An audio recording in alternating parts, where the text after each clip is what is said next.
Earlier we were discussing about the resonance. Resonance क्या है वो हमने पहले डिस्कस कर लिया है. That sometime all of the properties of a compound they are not explainable with the single structure of the compound. Then two or more structures they are being proposed to explain those properties of that compound. Then those structures they are said to be the resonating structures or canonical structure. The concerned phenomena is termed as the resonance. This we have discussed in the earlier discussions. Now let us see what are the conditions for the resonance.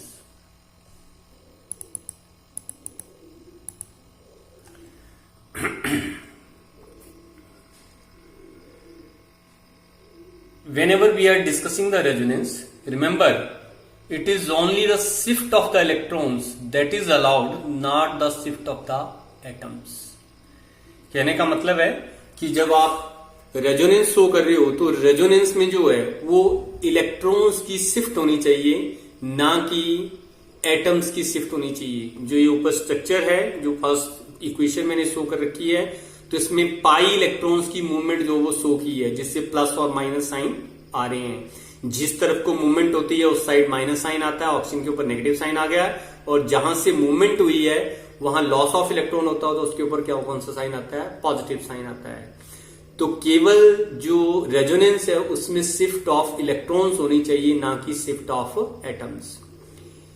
All the atoms must lie in one plane. Resonance के लिए जरूरी है कि सारे के सारे atom एक ही plane में लाई करने चाहिए.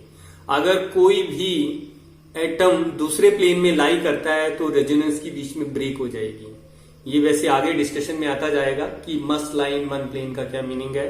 तो जैसे जैसे आप ऑर्गेनिक केमिस्ट्री डिस्कस करते जाओगे वैसे वैसे ये टर्म्स आपको क्लियर होती जाएंगी. जो भी मॉलिक्यूल आप डिस्कस कर रहे हैं, जिसमें भी रेजोनेंस डिस्कस कर रहे हैं, रेजोनेंस में जो आप बॉन्ड पेयर्स या लोन पेयर्स की बात कर रहे हैं, तो बॉन्ड पेयर और लोन पेयर चेंज नहीं होने चाहिए. जितने पेयर्ड इलेक्ट्रॉन है वो पेयर्ड रहने चाहिए, जितने अनपेयर्ड इलेक्ट्रॉन है वो अनपेयर्ड इलेक्ट्रॉन होने चाहिए. यहां रेजोनेंस तो शो किया है मैंने एक स्ट्रक्चर से दूसरी स्ट्रक्चर में, लेकिन पाई इलेक्ट्रॉन जो थे उनमें से एक इलेक्ट्रॉन एक कार्बन को शिफ्ट कर दिया, दूसरा इलेक्ट्रॉन दूसरे कार्बन को शिफ्ट कर दिया है. तो इस तरह से रेजोनेंस शो नहीं किया जा सकता है. क्यों? क्योंकि इसमें पेयर्ड इलेक्ट्रॉन जो बॉन्ड में प्रेजेंट थे उनको मैंने क्या कर दिया है? अनपेयर कर दिया है. इसीलिए ये रेजोनेटिंग स्ट्रक्चर नहीं है. Then all the resonating structure should have the same value of energy and the stability. वैसे तो इसके ऊपर अलग अलग डिस्कशन है कि स्टेबिलिटी कैसे काउंट करनी है और एनर्जी कैसे काउंट करनी है, लेकिन फिर भी जो नीचे स्ट्रक्चर आ रही है उस स्ट्रक्चर को अगर हम डिस्कस करें तो इस स्ट्रक्चर में जो है वो दोनों रेजोनेटिंग स्ट्रक्चर एक ही तरह की दिखाई दे रही हैं. कैसे? एक में CH2 डबल बॉन्ड CH है, दूसरे में भी CH2 डबल बॉन्ड CH है और CH2 के ऊपर पॉजिटिव चार्ज है. फर्क इतना है कि आप एक को 180 डिग्री से रोटेट कर दो तो दूसरी स्ट्रक्चर आपके पास बन जाएगी. तो ये रेजोनेटिंग स्ट्रक्चर जो वो इक्वली स्टेबल है. These resonating structures are equally stable. अगर इस तरह की रेजोनेटिंग स्ट्रक्चर्स हों जिनमें आप पर्सनली डिफरेंस नहीं कर सकें तो उसमें जो है बहुत ज्यादा स्टेबिलिटी होती है. ये एलाइल कार्बोकेटाइन है. एलाइल कार्बोकेटाइन जो है वो बहुत ज्यादा स्टेबल होता है और रेजोनेंस की वजह से स्टेबल होता है. कार्बोकेटाइन्स का डिस्कशन बाद में आएगा तो वहां ये डिस्कशन में दोबारा आ जाएगा. लेकिन जो आपके पास रेजोनेटिंग स्ट्रक्चर्स हैं उनकी जो एनर्जी वैल्यू है और स्टेबिलिटी है वो ऑलमोस्ट कैसी होनी चाहिए? सिमिलर होनी चाहिए. सो continuing the conditions for the resonance. जो भी रेजोनेटिंग स्ट्रक्चर हैं वो सारी की सारी एक्चुअल स्ट्रक्चर के लिए कंट्रीब्यूट करती हैं. थोड़ा सा कॉन्ट्राडिक्टरी है कि हम कह रहे हैं कि उसकी स्ट्रक्चर नॉन नहीं है, तो फिर एक्चुअल स्ट्रक्चर कहां से आए? उसके लिए एक नहीं आपने एक से ज्यादा स्ट्रक्चर जो वो प्रपोज कर रखी हैं. जैसे ये बेंजीन है, बेंजीन के लिए पहली स्ट्रक्चर भी है और दूसरी स्ट्रक्चर भी होती है. दोनों स्ट्रक्चर बेंजीन के लिए जो वो पॉसिबल है. तो इसमें जो है वो पहली दीवार स्ट्रक्चर है, that is the name of scientist. दूसरी जो वो कैकुले स्ट्रक्चर है लेकिन पहली वाली स्ट्रक्चर की कंट्रीब्यूशन कम है, दूसरी वाली स्ट्रक्चर की कंट्रीब्यूशन ज्यादा है। तो जो आपके पास रेजोनेटिंग स्ट्रक्चर होंगी उनमें से प्रोपोर्शनल जो वो रिप्रेजेंटेशन रहेगा किसके लिए, एक्चुअल स्ट्रक्चर के लिए। एक्चुअल स्ट्रक्चर क्या है? Actual structure is the resonance hybrid of all the structures. What is the meaning of that? कि आपने 5 या 10 स्ट्रक्चर बता दी, उनको मिक्स कर दो, मिक्स करने से एक हाइपोथेटिकल स्ट्रक्चर बनेगी, उसको बोलेंगे हम एक्चुअल। वैसे तो क्या वर्ड आया, हाइपोथेटिकल, मीन्स वो ख्यालों में ही है, क्लियर नहीं है कि क्या है, लेकिन फिर भी उनका क्या है, सारी स्ट्रक्चर का हाइब्रिड। Hybrid means mixture. जैसे सीड के लिए बोलते हैं ना हाइब्रिड सीड, तो एक वेराइटी दूसरी वेराइटी के साथ मिक्स कर दो तो हाइब्रिड सीड बन जाता है। उसी तरह से जो रियल स्ट्रक्चर होगी बेंजीन की, that is the resonance hybrid of all these structures. कुछ स्ट्रक्चर ज्यादा स्टेबल होंगी, कुछ स्ट्रक्चर कम स्टेबल होंगी। जो कम स्टेबल है वो कम कंट्रीब्यूट करेंगी, जो ज्यादा स्टेबल है वो ज्यादा कंट्रीब्यूट करेंगी।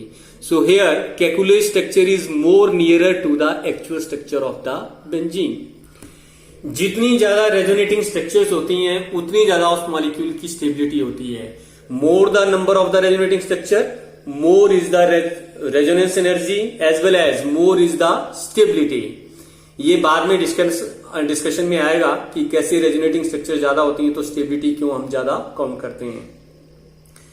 Structure of the compound is said to be the resonance hybrid. ये हम पहले ऊपर डिस्कस कर चुके कि सभी स्ट्रक्चर का जो मिश्रण जिसको बोलेंगे मिक्सचर है उसको बोलेंगे हम real structure of the compound. पीछे बात हुई कि रेजोनेटिंग स्ट्रक्चर की अपनी अपनी स्टेबिलिटी होगी, तो स्टेबिलिटी जब भी आपने काउंट करनी है तो कैसे स्टेबिलिटी काउंट करी जा सकती है। पहली कंडीशंस है कि जितने ज्यादा कोवलेंट बॉन्ड्स होंगे आपके पास, more is the number of covalent bonds, more stable is the structure. तो एक स्ट्रक्चर ये है जिसमें कोवलेंट बॉन्ड कुछ आपको नजर आ रहे हैं, दूसरी स्ट्रक्चर ये है जिसमें कोवलेंट बॉन्ड आपको नजर आए हैं। मैंने यहाँ रेजोनेंस शो किया है, there is a shift of the electron, so resonance has been shown. तो इसमें सारे कोवलेंट बॉन्ड गिनने को छोड़ दो, जो आपको नजर आ रहे हैं उन्हीं को काउंट करो। तो 2 डबल बॉन्ड है तो 2 2 4 हो गए और 1 1 कितना हो गया 5। इसमें अगर काउंट करने हैं वही बॉन्ड्स तो कितने बचे हैं, 1 डबल बॉन्ड है 2 सिंगल बॉन्ड है, कितने हो गए 4। तो इसमें पहले वाली स्ट्रक्चर की स्टेबिलिटी ज्यादा है क्योंकि इसमें 5 कोवलेंट बॉन्ड है। दूसरे वाले की स्टेबिलिटी कम है क्योंकि इसमें आपके पास नंबर ऑफ कोवलेंट बॉन्ड्स जो है वो क्या हो गए हैं, लेस हो गए हैं। तो जितने ज्यादा कोवलेंट बॉन्ड होंगे उतनी ज्यादा आपके पास जो स्ट्रक्चर की स्टेबिलिटी आएगी। ऐसी स्ट्रक्चर भी नहीं डिस्कस करनी है जिसमें पॉजिटिव और नेगेटिव चार्ज की सेपरेशन हो। तो ये नीचे एसिटिक एसिड का मॉलिक्यूल है। एसिटिक एसिड के मॉलिक्यूल में मैंने शिफ्ट ऑफ इलेक्ट्रॉन शो किए हैं। ऑक्सीजन के ऊपर जो है वो 2 लोन पेयर होते हैं, तो एक लोन पेयर जब कार्बन की तरफ मूव कर रहा है तो दूसरा जो है वो लोन पेयर कार्बन से अभी मूव कर रहा है। इसमें रिजल्ट में आपके पास ये हुआ कि एक ऑक्सीजन के ऊपर नेगेटिव चार्ज आ गया, दूसरी ऑक्सीजन के ऊपर पॉजिटिव चार्ज आ गया। तो ये रेजोनेटिंग स्ट्रक्चर लेस स्टेबल है और पीछे वाली स्ट्रक्चर ज्यादा स्टेबल है। So the structure which involves the separation of positive and negative charge that should not be allowed और that is having the lesser value of the stability. Whenever you are discussing the stability of the resonating structures, you must see that the octet rule must not be violated. Octet rule क्या होता है? Octet rule बोलता है कि हर एक atom जो वो bonding के दौरान अपने अराउंड 8 इलेक्ट्रॉन पूरे करना चाहता है। कितने इलेक्ट्रॉन? 8 इलेक्ट्रॉन। वो कौन सी कन्फिगरेशन होती है? NS2NP6 नोबल गैस कन्फिगरेशन को अटेन करना चाहता है, इसलिए वो बॉन्ड बनाता है। तो हर एक एटम के अराउंड कितने इलेक्ट्रॉन होने चाहिए? 8। So every atom is having tendency to complete its octet. कहीं पर ऐसा नहीं होना चाहिए कि ऑक्टेट रूल वायलेटेड होना चाहिए। यहां अल्कीन है, साथ में अमोनिया मैंने अटैच कर रखी है, उसके ऊपर पॉजिटिव चार्ज है।